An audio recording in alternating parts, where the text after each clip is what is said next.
Malgré des liens politiques solides, les échanges commerciaux entre Madagascar et le Maroc restent limités. En 2024, le Maroc se classait seulement comme le 42e client de Madagascar et Madagascar était le 105e partenaire commercial du Maroc.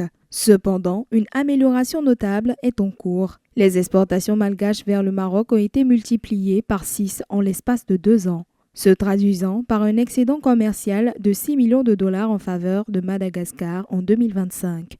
Actuellement centrées sur l'agro-industrie et le textile, les deux nations ambitionnent de diversifier leurs échanges et d'intensifier leurs investissements mutuels. Le président du Seychelles, Patrick Herminy, a débuté une mission de travail comprenant une visite en Fédération de Russie suivie d'une étape à Abu Dhabi, a annoncé le 20 avril 2026 le bureau présidentiel. Ces déplacements effectués avec une délégation ministérielle ont pour objectif de consolider la coopération bilatérale et l'engagement stratégique. Les discussions se focaliseront sur des secteurs clés tels que le tourisme, les investissements, la connectivité des transports et des liaisons aériennes, ainsi que la sécurité alimentaire. L'ambition est de soutenir la résilience économique et le développement durable du pays. Pendant l'absence du président Herminy, le vice-président Sébastien Pillet assure l'intérim.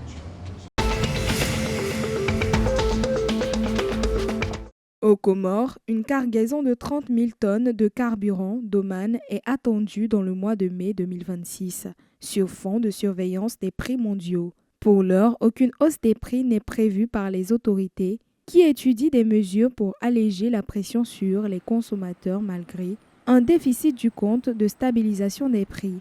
Des ajustements réglementaires sont envisagés pour encadrer les baisses potentielles suite à une précédente révision qui avait déjà révélé les tarifs de l'essence RS 64,25 et le diesel 71,25 dans un contexte de marché international volatile et de tension sur l'approvisionnement.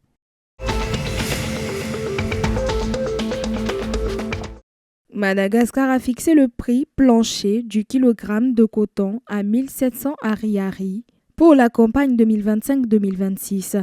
Lancée à Toliara le 19 avril 2026, cette initiative vise à garantir un revenu stable aux producteurs face à la volatilité du marché.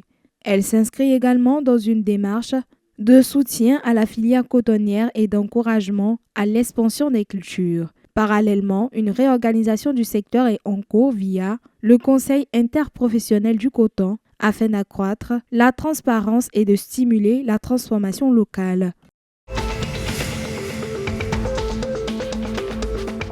Light Stars, Hans Réunion, Saint-Louis et PTL Bazar Brothers se sont qualifiés pour les demi-finales de la Coupe de la Fédération séchelloise de football. Après des victoires convaincantes lors des quarts de finale disputés le 19 avril 2026, première équipe a validé son ticket pour le dernier carré.